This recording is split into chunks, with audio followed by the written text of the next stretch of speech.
السلام عليكم. جود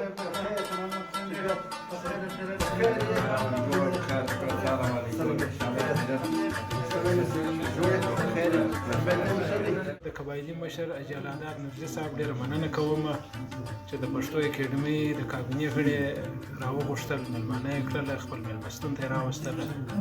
دا د مینې یو مقناطیسي کشش شو چې موږ یې تر دا ځایه راوستلو. پښتو اکیډمي سره مدد وکړي او د پښتو اکیډمي په هر مشکل دغه ځان خبري چې هغه مشتي سره وژه پر وژه ودرېږو، نو بیا انشاءالله ټیم مخته تللی شي.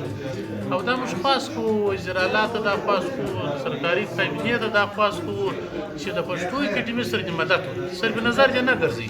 نو به زموږ ژبه ولاړه شي، د هر کونج د هر دغه به ورسېږي، دنیا ته به معلوم شي. ډېر خوشحاله لري چې موږ مو راوغوښتو، ښه خوند یې وکړي او الله دې بیا داسې موقع راولي چې موږ بیا سره کښېنو، بنډار سره وکړو، مجلس سره وکړو. ډېره مننه، الله دې تاسو خوشحاله درانه پښتانه دي او پښتون قوم باید یو د بل غېږه سره ولري.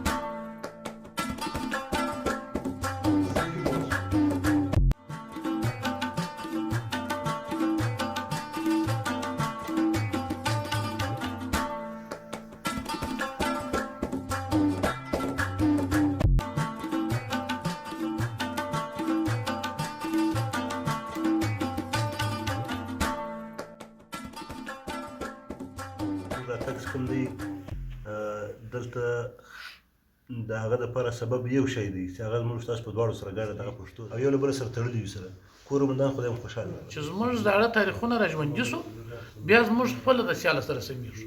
په کوم ټینګ چې زموږ تاریخونه ولو، پر تاریخو موږ کړو، هغه اوس موږ در پښو لاندې کړي. موږ د راژوندي کوو هغه د پښتو ژبې په اقدامه کې هر شی راژوندی کېږي، هر تاریخ راژوندی کېږي، هر تاریخ خپله دنیا ته ښکاره کېږي چې دا د پښتنو یو تاریخ دی.